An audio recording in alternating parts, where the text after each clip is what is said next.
नमस्कार मंडळी, प्रेमाने बोला धन्यरंकारजी। बघा, हरदेवानीच्या पदामध्ये 52 नंबरच्या पदामध्ये बाबाजी आपल्याला समजावताना सांगतायत की उदय होता ज्ञान सूर्याचा, जीवनात प्रकाश आला, अंधार मनातील भ्रमभ्रांतीचा क्षणार्धात निघून गेला। उदय होता ज्ञान सूर्याचा, भले बुरे मजला कळले, अविनाशी भगवंत समजला, नश्वरही मजला कळले। उदय होता ज्ञान सूर्याचा, सन्मार्ग मज सापडला, दारोदारीची ठोकर चुकली, उद्देश खरा हा सापडला। ज्ञानाचा सूर्योदय झाला, प्रकाशित झाला आत्मा, म्हणे हरदेव कणाकणात दिसू लागला परमात्मा। बघा, या पदातून बाबाजीने आपल्याला ब्रह्मज्ञानाचं महत्व पटवून सांगण्याचा प्रयत्न केलेला आहे। बाबाजी म्हणतायत की उदय होता ज्ञान सूर्याचा, जीवनात प्रकाश आला। आता अंधार आणि प्रकाश हे अज्ञान आणि ज्ञानाची नाव आहेत। नाहीतरी बघायला गेलं तर अज्ञान हे असं काही वेगळी गोष्ट नाही, जिथं ज्ञान नाही तिथं अज्ञान असतं। जसं की एक कितीतरी वर्षानुवर्ष एखादी खोली बंद आहे आणि त्यामध्ये दिवा नाही, लाईट नाही, बल्ब नाही, काही नाही, म्हणजे इतक्या वर्षाचा अंधार आहे त्या रूम मध्ये, आणि मग तो अंधार घालवण्यासाठी तितकी वर्ष लागणार आहेत का? फक्त एक दिवा तिथं नेण्याची गरज आहे म्हणा, अगर बटन दाबण्याची गरज आहे, लाईट लावण्याची गरज आहे फक्त तिथं, तेवढ्या वेळामध्ये तो अंधार नाहीसा होणार आहे। त्याच पद्धतीनं आपल्याला सुद्धा हा जो जन्मोजन्मीचा अंधकार होता ना, तो सद्गुरूच्या कृपेनं मिटलेला आहे। म्हणून तर बाबाजी म्हणतायत की उदय होता ज्ञान सूर्याचा। ज्यावेळेस ह्या ज्ञानाचा सूर्य उगवला ना आमच्या जीवनामध्ये, त्यावेळेस आमच्या जीवनातून अंधार निघून गेला आणि प्रकाश आला। मग आता हा प्रकाश आल्यानंतर पुढं काय? बाबाजी पुढच्या ओळीमध्ये काय सांगतायत बघा, अंधार मनातील भ्रमभ्रांतीचा क्षणार्धात निघून गेला। आता इथं आपली विचार करण्याची गरज आहे बरं का।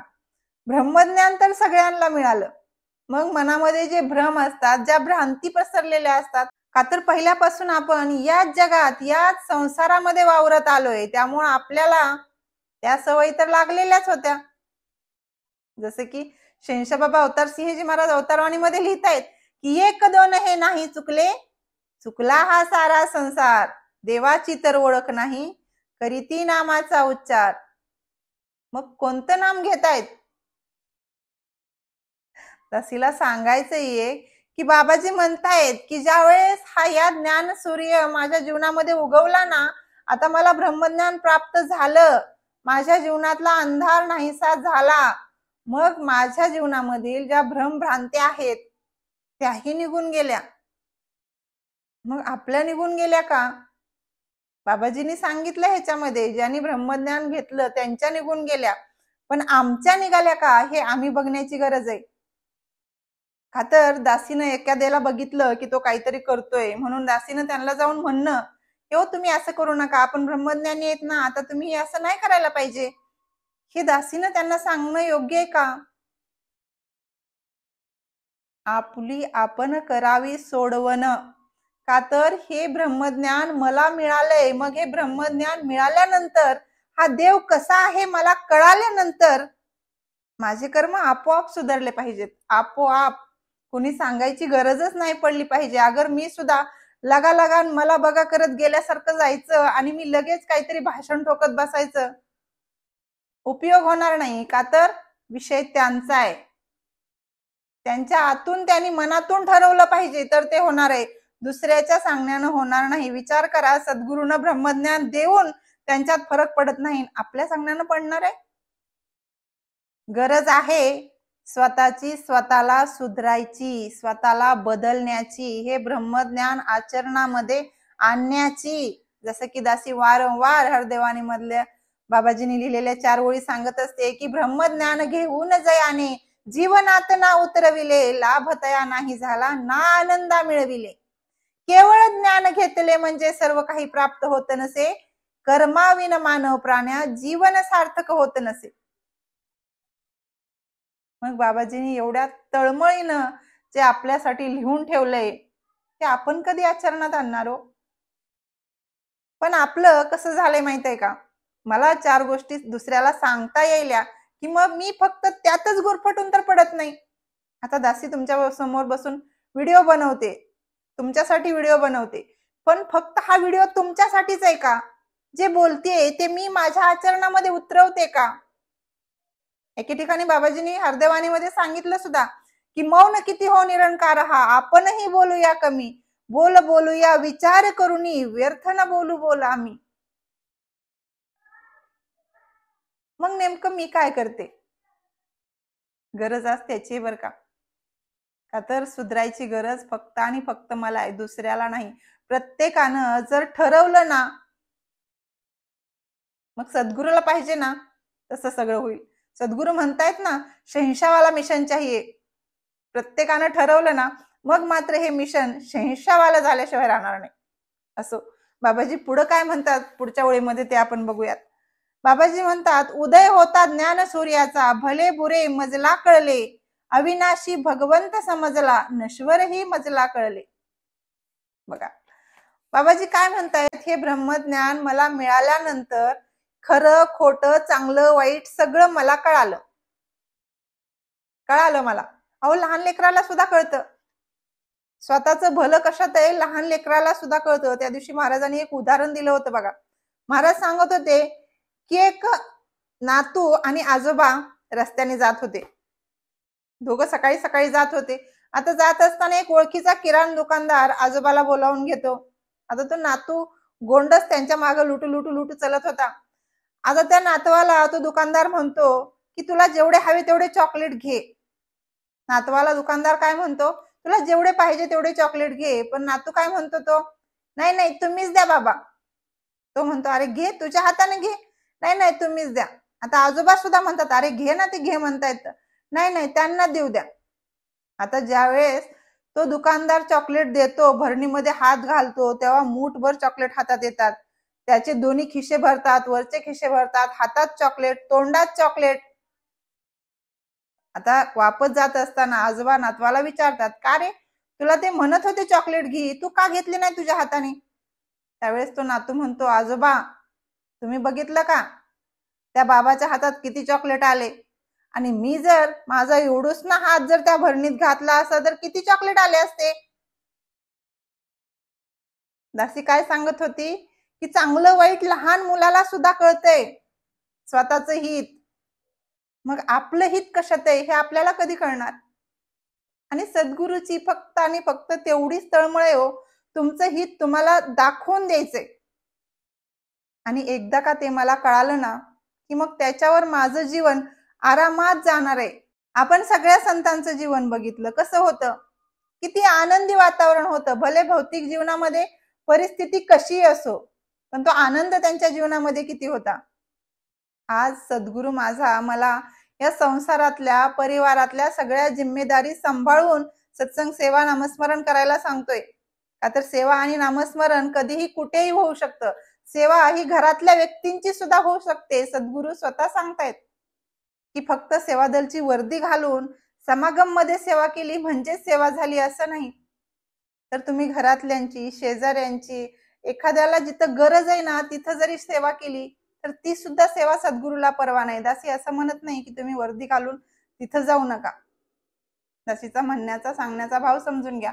तर गेलेल्या रविवारी दासी माताजींचं प्रवचन ऐकत होती. त्यावेळेस माताजी सांगत होत्या की कामधंदा सोडून नुसतं सत्संग करत फिरायचं नाही, तर सगळ्या जिम्मेदारी निभावून आपल्याला सत्संग करायचे.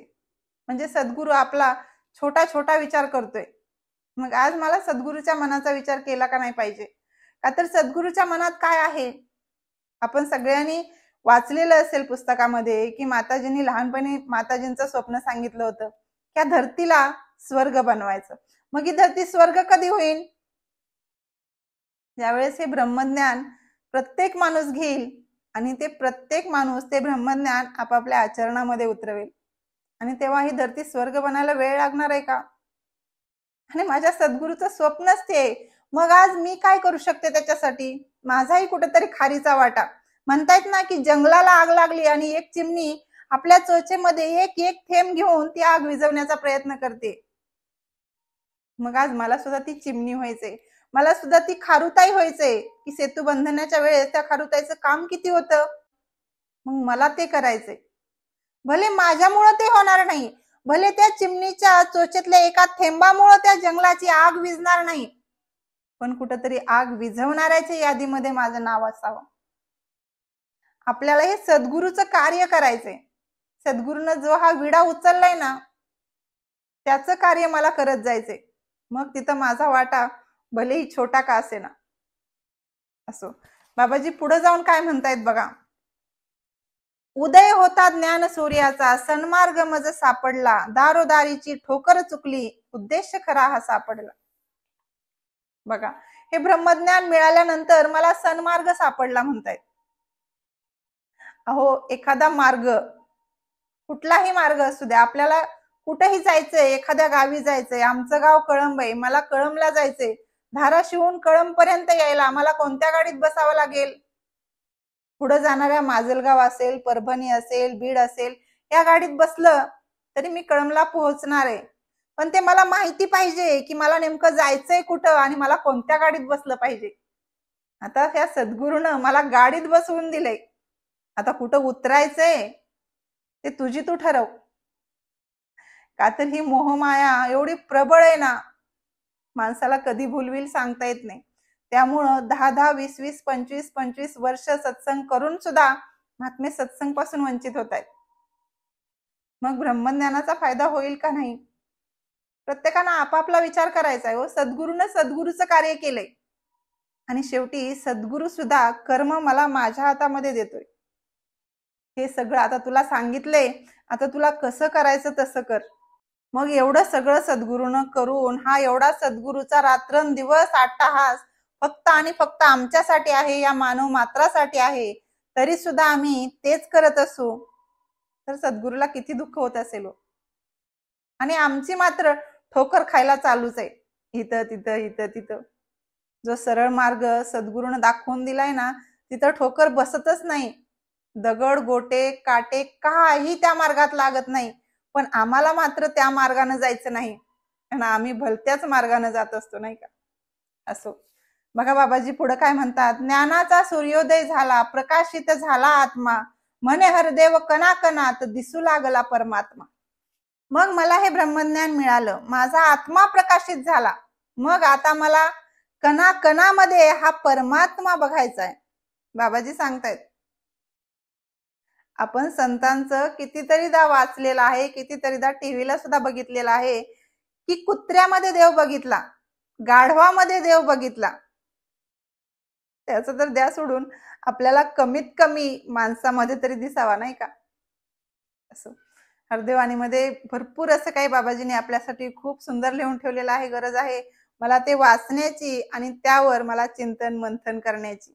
दासीचे व्हिडिओ जर तुम्हाला आवडत असतील तर आपल्या इतर सत्संगी बांधवांशी नक्की शेअर करत जा. काही चुकत असेल तरीही दासीला सांगत जा. काही तुम्हाला आवडलं असेल तरीही सांगत जा. व्हिडिओला लाईक करत जा, कमेंट करा आणि शेअरही करत जा. प्रेमाने बोला. धन्यवाद.